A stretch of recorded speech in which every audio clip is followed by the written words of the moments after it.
2 minutes past 10 in the morning, it appears we have what it seems to be a swarm of the earthquakes under the Clearwater, which is related to the Krysuvik volcanic system, starting in the Reykjanes Peninsula of Iceland. You can see the depth of it. It's from 10 kilometers up to the 6 and 5 kilometers, so it is quite deep source.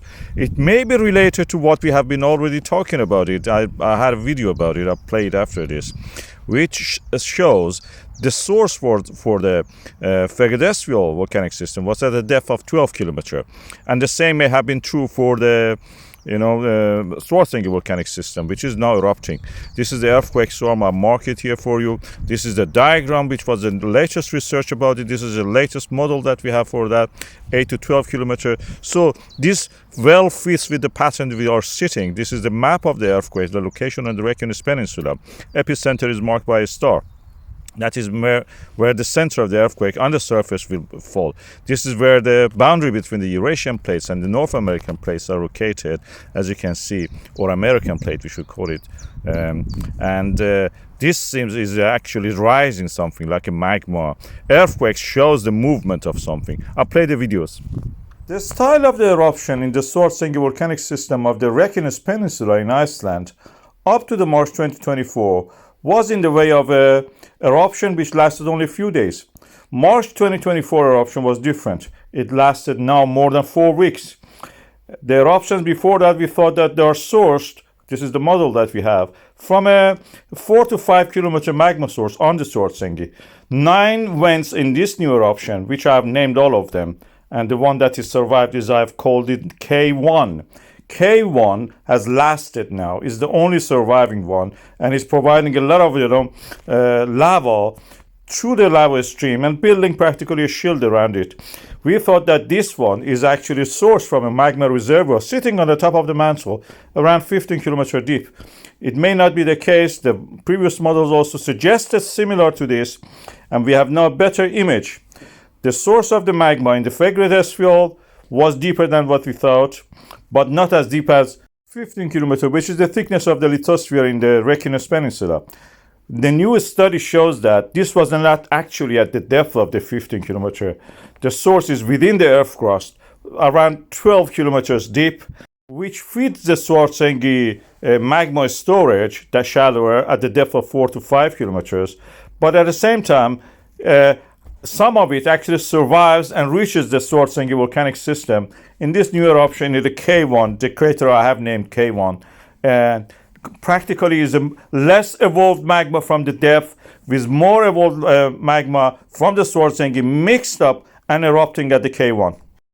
During the last 70 million years, when the Tethys Ocean was closing and the Asia and Europe were joining together, forming a supermass, Atlantic Ocean was forming. Iceland was separating from the Greenland, and that created, through the mid-Atlantic ridge opening up, the island we call Iceland. Volcanism was rife in this area, and is rife now even. You can see it erupts in the Grindavik, made the town uninhabitable for the people. And through these eruptions, we know that when a plate moves, it has to accommodate the motion. We see the evidence in the position of the earthquakes.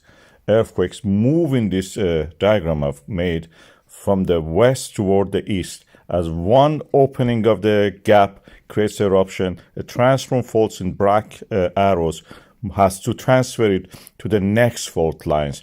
These are different systems. We call them different systems. Phreatic system, Krysuvik system.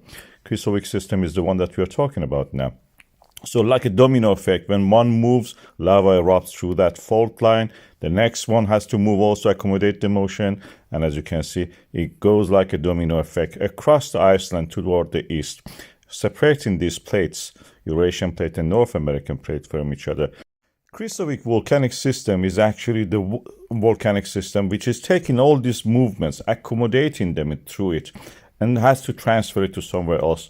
Transferment in that sense means opening up. And by opening up, it creates volcanism.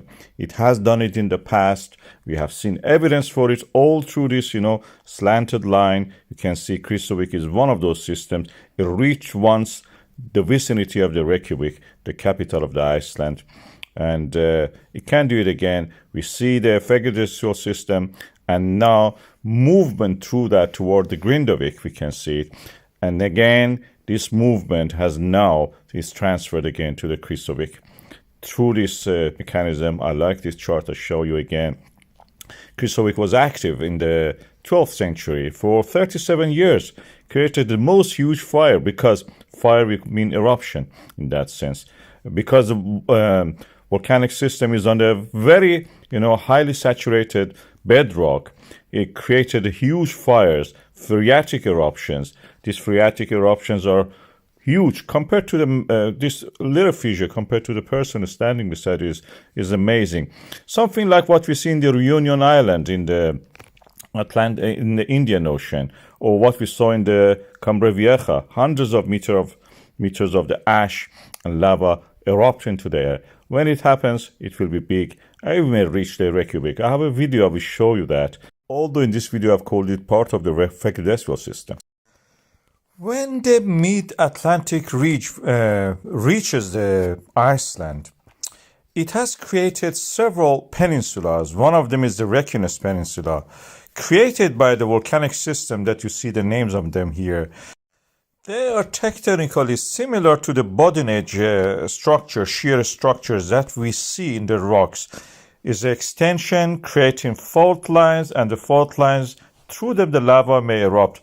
We see them in micro scale in the rocks. You can make it with a plasticine if you have the time, a model of that.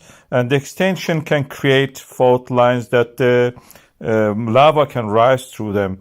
In the case of the systems, these systems are directly connected to the mantle. Fagradalsfjall volcano was such a volcanic system. We found that with this discovery that this Fagradalsfjall was connected actually to the earth mantle through a dike. The dike is fed by the mantle. And as the eruption happens in this area in 2021 in Fagradalsfjall, 22 in the Meradil, and Little Kroto in the 2023, it may happen and extend to the years beyond. From 2025 will be a slight angle toward the east, as you see in the other systems parallel to it toward the east. And by 2030, it's quite possible that this system may reach the Reykjanes or the suburbs of it. This is the day that you will see the volcanoes actually erupting inside the town or near the outskirts of the town. This is a scary scenario. And this is one of the several scenarios that may happen. This volcanic system may not reach as far as the Reykjavik, but in this model that I presented, if it reaches there, that will be just outskirts of the town.